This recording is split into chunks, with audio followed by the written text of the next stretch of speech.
Welcome to our workshop about racism in child and family services and its impact and actions in Muslim communities.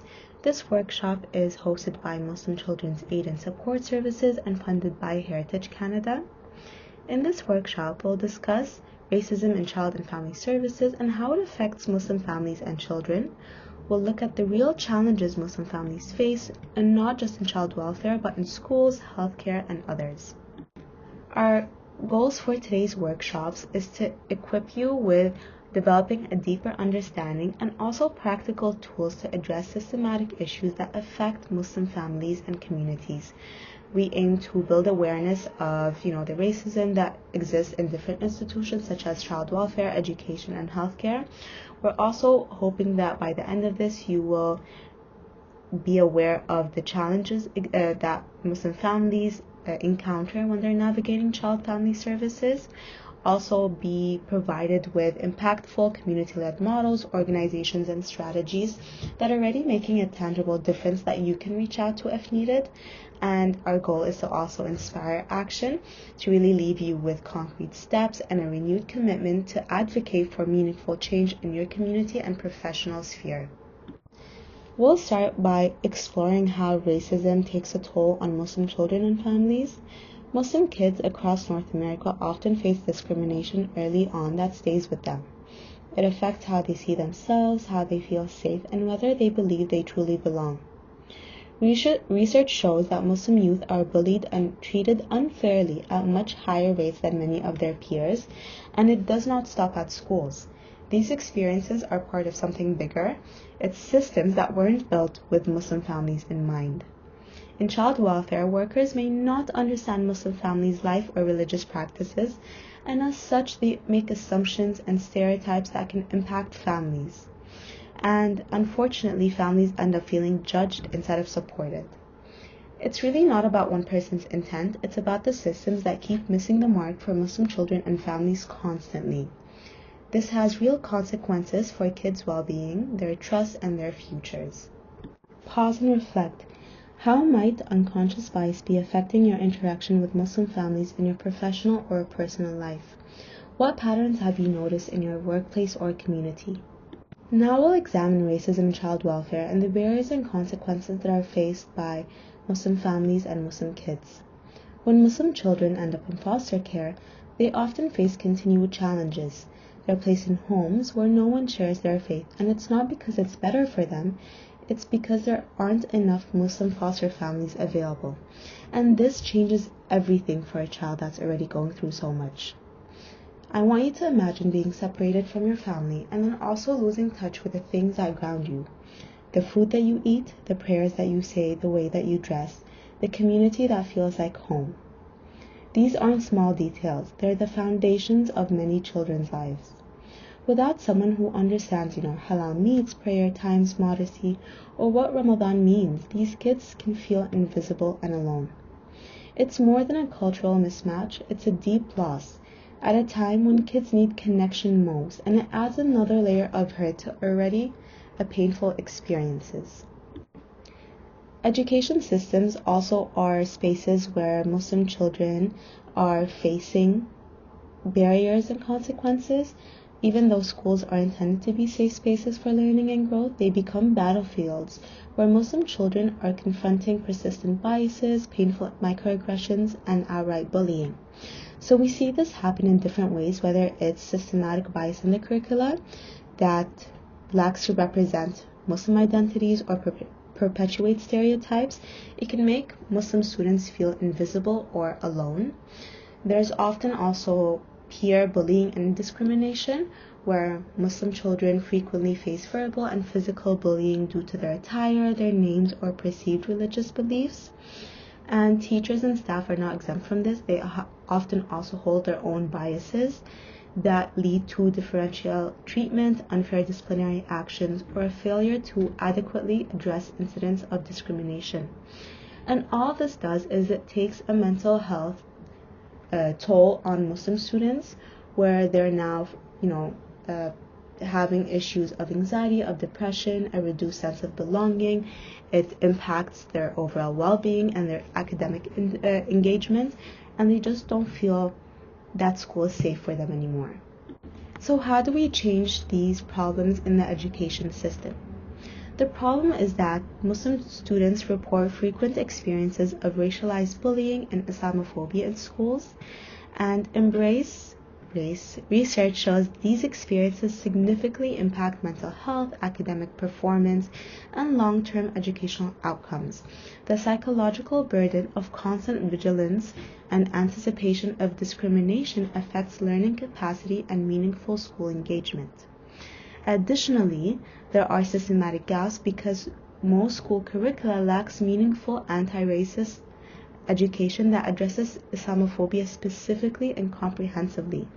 This absence perpetuates those cycles of exclusion and allow bias to go unchallenged year after year. Moreover, teachers often lack adequate training to recognize Islamophobic incidents and intervene effectively when they occur. Now the solutions are: Muslim communities are stepping up to create systematic change through advocacy for inclusive curricula, increased parent engagement programs, and youth leadership initiatives. These efforts empower Muslim students to become agents of change while educating broader communities about Islamic faith, culture, and contributions. Similar to child welfare and education, there are also disparities in healthcare. So some of the systematic barriers are that Muslim families encounter significant obstacles accessing quality, respectful healthcare. Cultural insensitivity from providers, lack of understanding about Islamic practices around modesty and gender, and racial profiling create environments where families feel unwelcome and fundamentally misunderstood. These barriers lead to delayed care, deep mistrust of medical systems, and measurably poorer health outcomes. There's also the mental health crisis, where the intersection of mental health stigma within some Muslim communities and racism in mainstream healthcare systems creates a dangerous gap in access to care. Muslim children experiencing trauma from discrimination often can't access culturally informed, trauma-responsive mental health services when they need them the most. And building trust. So organizations like Canadian Muslim Counseling are really pioneering solutions by providing culturally faith integrated mental health services, and these partnerships build trust, improve treatment outcomes, and demonstrate that transformative power of culturally competent care. When providers understand Islamic values and cultural context, Muslim families are more likely to seek help early on and really engage fully in treatment. Additionally, at MCAS, we are happy to share that we have partnered with Canadian Muslim Counseling, as we do understand the need for faith-based services and how, as we've spoken about in the mental health crisis disparity, a lot of these individuals are not finding healthcare systems that align with their own, needs. So by partnering with these organizations, we are expanding on the types of services that different families can access. I would like you to pause and think about what are the systematic barriers that exist in your own workplace or community that prevent Muslim families from accessing equitable services. What is one change you could advocate for starting this week? So, family support systems are under strain, especially because racism and Islamophobia weigh heavily on Muslim families and they shape how their everyday life runs. So parents are facing impossible tightropes. How do they prepare children for the world that can also treat them unfairly without dimming the pride in who they are? This constant worry just doesn't affect one moment or one conversation. It settles into family life, quietly straining relationships and wearing down mental health. When stress like this becomes the backdrop of childhood, it doesn't end with one generation unless we actively work to break the cycle. Adding on to that strain, there are systematic barriers that our, Muslim families face, and whether it's fear of judgment about parenting practices or language barriers, they are often not able to seek help until the crises escalate to dangerous levels. There's also the consideration of intersectional challenges. So, for example, Muslim families that are facing domestic violence encounter unique and complex barriers to safety. It's important that we're mentioning the Peaceful Families Project, which addresses these through culturally tailored prevention and intervention programs that understand how racism, cultural expectations, religious misinterpretations, and community pressure can complicate family violence situations. So the path forward is really to have community education and sustained advocacy to dismantle the systematic biases in family services. We're working on training providers in cultural humility, developing Muslim-led programs, and reforming policies that disproportionately impact Muslim families and create concrete pathways to equity and healing. So the Muslim Anti-Racism Collaborative, Muslim ARC, is a model for change, and it really represents a comprehensive approach to racial justice within and beyond Muslim communities. They operate through understanding that education is for liberation, so educating others and having deep roots in anti-racism work and Islamic values can really help kind of shape perceptions that we hold. There's also coalition building, and that the organization really intentionally builds multiracial, multi-faith networks that foster authentic solidarity and collective actions. There's also systematic transformation, and they really are emphasizing that changing institutions and systems is most effective, not just individual attitudes or behavior. So the model that they've presented is a really important one if we want to address racial injustice in Muslim communities and beyond. And these are, ways that we can apply the similar frameworks to a lot of the work that we do in the institutions that we are in. So how can you help? These are some community action steps. The first is to foster and advocate, as we've previously explored. Oftentimes, Muslim children are unable to be fostered within Muslim families, and they lose a sense of their identity and background and culture. So if you are able to foster or volunteer with programs like Isna's Relief Faith and CASA to support children in care, and this really allows your own cultural knowledge, your language skills, and faith to provide support to Muslim children that are navigating the child welfare system during a vulnerable time. You can also support services, so support and promote Muslim-led counseling and family services that really integrate faith and culture into their practice. You can also transform education by advocating for comprehensive anti-racism education in schools that explicitly address Islamophobia and Muslim experiences. Another step is to amplify voices, so amplify Muslim voices in racial justice movements and interfaith coalitions working for systematic change. So all of these steps can be done at different levels by different people, and they're all examples of how we can take solidarity in action. So if you're able to do one or none, there's so many other ways that you can support, but these are ways that we can really tackle the issues that are happening. This is another opportunity to just pause and reflect about your own commitment. I would like you to think about what is one action that you will take this month to really advance anti-racism and cultural competency in your work with families. And how will you hold yourself accountable to this commitment?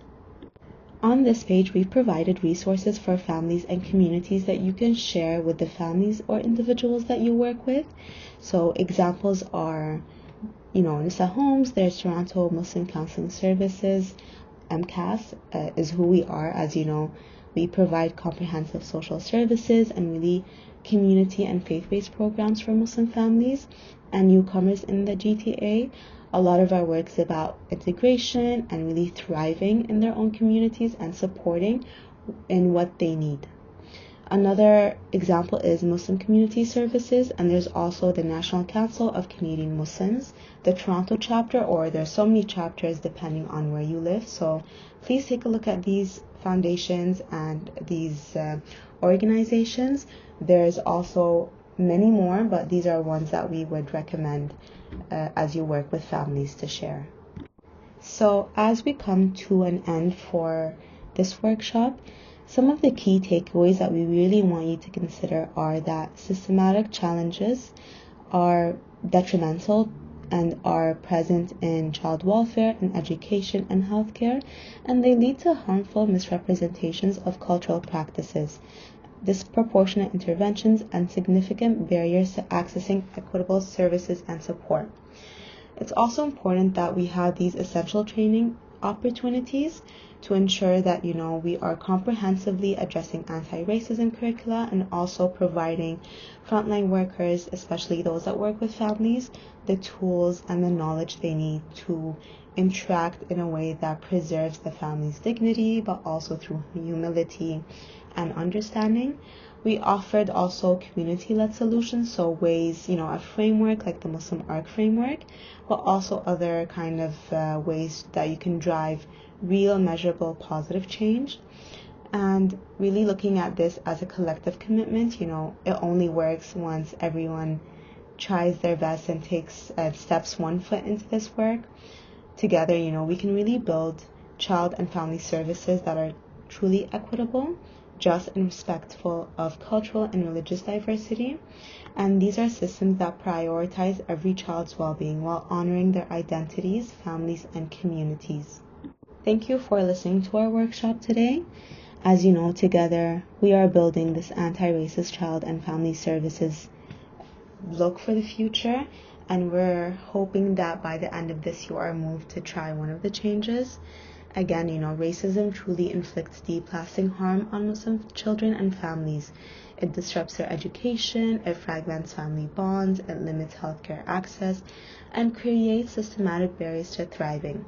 Through the community-led and culturally grounded anti-racism work, we're able to change a lot of these supports and conditions for families, and we're really building alternatives that are rooted in equity, dignity, and belonging.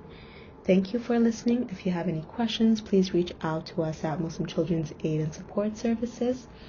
We're hoping that this has pushed and really changed your perception of what a lot of people are going through and has made that aware, and now that you want to take step and be an agent of change. Thank you for listening again.